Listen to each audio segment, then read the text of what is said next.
Demi keuntungan yang banyak, para pembisnis gelap mata dan menghalalkan segala cara. Bahkan tidak sedikit juga melibatkan makhluk gaib untuk melancarkan bisnisnya. Terlebihnya lagi, bisnis kuliner. Zaman boleh modern, tetapi masih banyak juga yang menggunakan jin pelaris untuk melancarkan bisnisnya dengan bertujuan agar orang ramai-ramai datang.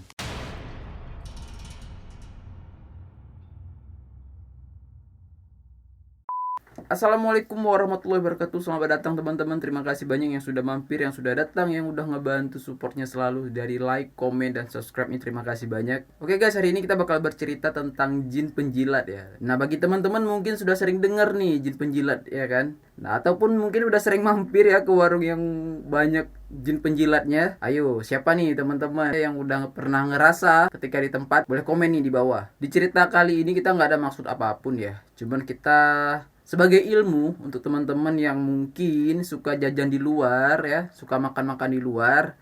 Nah, kita bisa belajar hari ini guys ya, supaya terhindar dari warung-warung yang kita sebut jahat ya. Teman-teman harus banyak-banyak belajar lagi supaya terhindar dari warung-warung ini ya guys ya. Di pembahasan kali ini kita bakal ngebahas sedetil mungkin ya ciri-cirinya. Jadi bagi teman-teman mungkin yang ngelihat ciri-ciri tersebut, nah itu bisa hati-hati teman-teman ya. Jadi ketika bisnis dijalankan, keuntungan adalah sesuatu yang mutlak teman-teman. Jadi ketika teman-teman mendapatkan keuntungan, itu adalah sebuah kesuksesan. Dan begitu juga sebaliknya. Banyak warung-warung ini menggunakan jin pelaris untuk meminimalkan kerugian demi mendapatkan keuntungan yang maksimal walaupun dengan cara yang jahat ya. Baik itu menggunakan ajian-ajian tertentu, bahkan kerjasama dengan jin. Ajian-ajian tertentu biasanya lebih ke arah-arah pengasihan. Jadi bisa jadi nih teman-teman pernah ya lewati jalan tertentu, terus ada warung, ngelihat warung itu, ini sedih banget warungnya ya, terus membuat daya tarik kita untuk mampir. Nah, itu bisa jadi warung tersebut menggunakan ajian-ajian pengasihan. Beda lain lagi dengan jin penglaris, dengan tujuan untuk melariskan dagangannya, memaksa para pengendara atau pejalan kaki yang lewat untuk mampir. Jadi memang dipanggil-panggil. Makanya kita merasa, wah ini harus mampir nih. Walaupun antri juga nggak apa-apa, kita harus mampir. Nah, itu waspada teman-teman ya. Jadi umumnya para pengguna jin-jin tersebut lebih dominan kepada rumah makan, juga kepada souvenir-souvenir pakaian, dan juga kepada toko-toko kelontong. Mereka yang menggunakan jin-jin tersebut hanyalah orang-orang tertentu teman-teman ya. Mereka-mereka yang tidak takut dengan apa yang mereka dapatkan dengan cara-cara yang haram. Bahkan banyak juga nih orang percaya bahwasanya ketika sebuah usaha itu laris, tiba-tiba langsung laris, langsung meledak ya kan, laris. Itu kebanyakan orang berpikir bahwasanya tempat bisnis tersebut menggunakan jin pelaris. Nah, ini harus hati-hati juga teman-teman ya. Pemikiran seperti itu juga nggak boleh. Jadi ketika kita melihat bahwasanya rumah makan itu laris, bisa jadi dengan usaha dia sendiri, bisa jadi dengan cara dia promosi, cara dia melayani konsumen. Jadi jangan langsung berpikiran negatif ya guys ya. Tetapi di balik penglaris ini, nggak semuanya juga menggunakan untuk melarisi dagangannya. Bahkan ada juga yang tujuannya ngerusak usaha bisnisnya orang lain. Nah, kebanyakan usaha-usaha seperti ini dilakukan oleh tempat yang banyak melakukan usaha tersebut. Nah, misalkan di satu daerah nih, di situ banyak yang buka warung-warung makan atau banyak yang ngebuka warung pakaian-pakaian ataupun kelontong. Nah, mereka saling bersaing. Mereka bersaing dengan cara-cara yang tidak benar. Apresiasi banget bagi pengusaha-pengusaha yang melakukan bisnis dengan cara-cara yang jujur guys. Terlebihnya lagi nih, kita sebagai masyarakat di Indonesia masih terlalu kental dengan budayanya, melekat banget tentang hal-hal mistis ya. Terlebih ketika melihat sebuah warung dengan kondisi yang cukup ramai, ketika ikutan pesen, rasanya terlihat biasa-biasa aja. Mungkin ada teman-teman nih yang pergi ke suatu tempat dengan teman-teman yang lain, antri pun gak masalah, yang penting makan di situ. Nah, coba komen di bawah nih, ada atau enggak. Nah, sebagai pengusaha yang memiliki jin pelaris di tempat usahanya, si pemilik tidak segan meminta jinnya untuk menemani teman-teman makan di warungnya. Dan serem dan joroknya lagi, si jin bakal ngeludahin makanan yang disajikan supaya teman-teman melihat makanan itu terlihat lebih segar dan nikmat. Ada juga sih yang bilang bahwasanya jin tersebut gak cuma ngeludahin makanan-makanan itu, tapi juga ngejilatin piring-piring di sekitar teman-teman. Jin penjilat ini banyak modelnya ya guys ya. Ada tuyul, ada pocong, ada kuntilanak juga.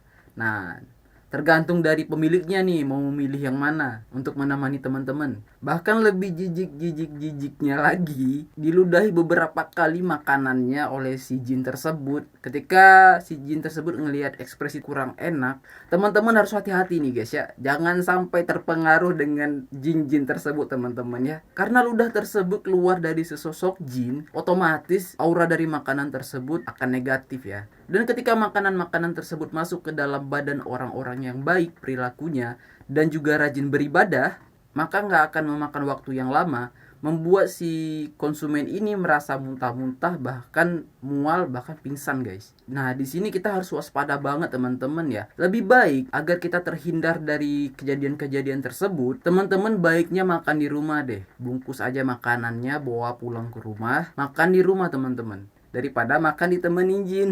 Dan meskipun teman-teman makan dengan kondisi yang ramai dengan makanan yang enak, konon katanya teman-teman gak bakal nyaman guys. Pasti kerasa aura-aura yang memang mengharuskan teman-teman untuk cepat keluar dari tempat tersebut. Ada 9 tips yang bisa teman-teman pakai untuk ngejaga-jaga ketika makan di luar guys. Tanda-tanda yang pertama, warung jorok tapi terlihat ramai guys. Pernah gak teman-teman lihat warung-warung yang seperti ini? Kalau pernah komen di bawah ya guys ya. Warung yang memang keadaannya kotor banget, gak terurus, tapi penikmatnya ramai banget, nah itu patut teman-teman curigai. Ada indikasi jin di dalamnya. Biasanya ketika teman-teman mampir langsung terlihat nih dari cat temboknya yang terlihat jorok, dan warungnya yang kumuh, lantainya juga kotor banget, berserakan ya, sampah-sampah, tetapi tetap ramai. Nah itu teman-teman patut curigai guys. Dan tanda-tanda yang kedua, ketika teman-teman mampir ke tempat tersebut, teman-teman mendapati suatu ruangan yang memang teman-teman gak boleh masukin. Walaupun teman-teman minta masuk ke toilet dengan kebelet, si pemilik gak akan kasih masuk teman-teman dengan alasan apapun guys. Karena biasanya ruangan-ruangan ini digunakan sebagai tempat tinggal si jin tersebut, supaya tidurnya enak, untuk kerjanya juga enak. Nah ruangan-ruangan seperti ini juga teman-teman gak mudah ngedapatinnya guys. Si pemilik memang ngedesain tempat ini agar terlihat tidak terlalu menarik di mata konsumen. Nah tips ketiga nih, rasanya bakal terlihat biasa aja ketika teman-teman makannya di rumah guys. Tujuan dari jin penglaris ini adalah ngejaga warung tuannya agar selalu laris. Bahkan tidak hanya ngejaga tentang rasa, tapi juga ngejaga si pemilik warung dan warung tersebut terhindar dari serangan dari luar guys. Jadi otomatis nih kalau memang di beberapa warung di kampung tersebut menggunakan jin pelaris, ya mereka saling serang, saling berlomba-lomba untuk menarik para pelanggan untuk datang. Tips yang keempat, rasanya bakal berubah ketika teman-teman berdoa guys. Nah pastinya nih teman-teman sebelum makan harusnya berdoa dulu kan. Nah ketika teman-teman berdoa, dari yang teman-teman lihat sebelumnya terlihat seger, terlihat enak, terlihat gurih, langsung berubah guys. Langsung sedemikian rupa berubah ke wujud aslinya. Jadi memang benar-benar diselimuti dengan hal-hal yang memang gaib ya guys ya, makanan kita. Dan tips yang kelima, teman-teman harus jeli di bagian ini guys. Karena biasanya warung-warung seperti ini didatangi bukan orang-orang sekitar, tetapi orang-orang dari luar daerah ataupun dari luar kota. Sedangkan warga sekitar lebih dan kurang mereka mengetahui perbuatan si warung ini guys. Kalau cara dari kita sih, teman-teman ngelihat aja nih para pembelinya ini berpakaiannya seperti apa, terus datangnya naik apa secara beramai-ramai. Nah itu bisa jadi itu mereka dari luar kota ataupun dari luar daerah. Nah mereka nih para penikmat dari luar daerah ataupun luar kota biasanya nggak segan ketika mereka jalan-jalan lagi ke kota ini, dia bakal mampir lagi nih ke warung tersebut. Ya tujuannya memang untuk makan enak di warung tersebut. Jin-jin pelaris ini mereka pintar-pintar banget guys untuk nge-guide konsumen. Jadi kita harus ekstra hati-hati dengan menggunakan tips-tips yang tadi ya guys ya. Tips dan ciri-ciri yang keenam, teman-teman harus jeli melihat tempat cuci piringnya guys. Menurut orang-orang yang mengerti tentang hal mistis di warung-warung jin pelaris ini ya guys ya, warung-warung yang memakai jin pelaris biasanya punya suatu tempat ruangan yang jauh dari bangunan utamanya. Jadi ketika teman-teman makannya ramai-ramai nih di warung tengah, di belakang bangunannya lagi yang memang rada jauh, di situ akan ada satu bangunan tempat cuci piring ataupun mungkin kamar dari jinnya. Nah, teman-teman harus jeli nih guys. Biasa bangunan-bangunan kosong itu digunakan sebagai tempat dari jin pelaris ini untuk melancarkan aksinya. Di situ si jin bakal ngejilatin piring-piring dan ketika dipakai lagi, piring tersebut siap disajikan ke konsumen-konsumen warung tersebut guys. Tapi nih teman-teman jangan langsung berpikiran negatif ya guys ya. Ketika teman-teman mungkin mampir ke warung-warung yang mendekati ciri-ciri ini, bisa jadi nih mereka ngejaga warung mereka agar selalu terlihat bersih. Tips yang ketujuh ataupun ciri-ciri yang ketujuh guys, si pemilik warung ini biasanya ngeracik bumbunya sendiri. Walaupun karyawan dia banyak, karyawan dia pintar-pintar, tapi dia tetap ngeracik makanan-makanannya atau bumbu-bumbunya ini sendiri teman-teman. Ya memang sebenarnya dia nggak sendiri juga.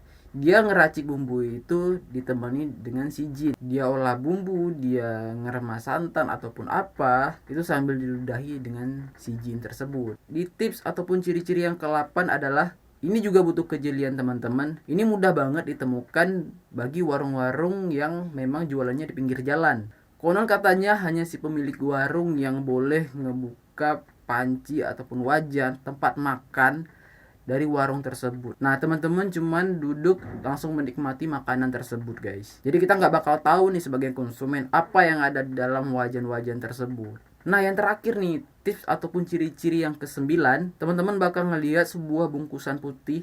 Memang terlihat biasa aja, cuman di dalamnya itu adalah ajimat-ajimat dari jin penglaris tersebut. Teman-teman bisa ngelihat ini jika warung-warung tersebut berada di pinggir jalan. Tapi apa jadinya ketika teman-teman makan di restoran-restoran yang mahal, restoran-restoran yang besar, itu tempat masaknya ada di belakang guys. Kan nggak mungkin teman-teman langsung masuk, langsung ke dapur belakang. Otomatis teman-teman bisa pakai tips-tips sebelumnya teman-teman ya. Oke itu aja teman-teman ya, tips-tips dan ciri-ciri dari kita. Nah bagi teman-teman yang mungkin ya ngelihat warung-warung seperti ini, jangan langsung berpikiran negatif ya guys ya. Bisa jadi nih hal-hal yang kita sebutkan ini teman-teman dapati di warung-warung di kotanya teman-teman. Berpikir positif aja guys ya. Mungkin mereka juga punya alasan-alasan tertentu. Ya kita sebagai konsumen ataupun sebagai penikmat gak bakal tahu guys. Oke guys, terima kasih banyak tuh teman-teman yang udah ngebantu supportnya selalu di channel ini. Yang udah ngebantu like, komen, dan subscribe-nya. Terima kasih banyak. Kita berjumpa di video yang akan datang. See you, bye-bye.